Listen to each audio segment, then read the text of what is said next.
دور نصف النهائي. القرعة ستقام يوم الجمعة وذلك في تمام الساعة 1 بتوقيت مكة المكرمة. إذا المتأهلون كان فريق بروسيا دورتموند الذي قلت بأنه تأهل بمساعدة التحكيم ومر إلى الدور نصف نهائي.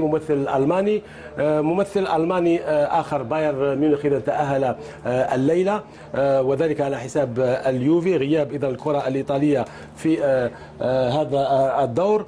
ريال مدريد أيضا كان تأهل أمس وذلك رغم هزيمته ب3 أهداف مقابل هدفين أمام غالاتا سراي في ملعب جهنمي هنالك في تركيا. وأيضا برشلونة إذا كان تأهل إذا هنا على حساب باريس سان جيرمان لكن من دون أن يفوز. تعادل في المباراة الأولى بهدفين في حديقة الأمراء وتعادل هنا بهدف على ملعب الكامب نو وذلك تأهل بفارق الأهداف المسجلة خارج ملعبه. إذا سنحاول أن نجري القرعة الآن وسنطلب طبعا من الكابتن الأقرب هنا كابتن تيري فينيبولز مدرب منتخب انجلترا 96. كان عندك فريق قوي بقيادة غاسكوين.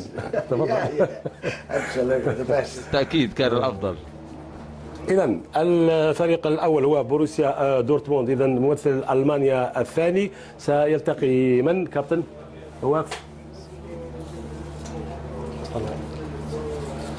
سيلتقي بايرن ميونخ. إذا مواجهة ألمانية خالصة معنى ذلك أن البارسا سيلتقي ريال مدريد من دون أن نسحب. إذا هذه قرعة الجزيرة الرياضية مواجهة ألمانية خالصة بين بروسيا دورتموند وبايرن ميونخ وأيضا مواجهة إسبانية كلاسيكو آخر إذا في الدوري الأوروبي بين برشلونة وريال مدريد. هكذا إذا انسحب كل من تيري فينيبولز مدرب برشلونة السابق وكذلك منتخب انجلترا محلل قناة الجزيرة الرياضية وأيضا الكابتن نواف تمياط نجم الكرة العربية والسعودية والهلال. هو دائما يجب أن نذكر الهلال ومحلل قناة الجزيرة الرياضية. شكرا كابتن نواف. شكرا جزيلا. شكرا كابتن فينيبولز.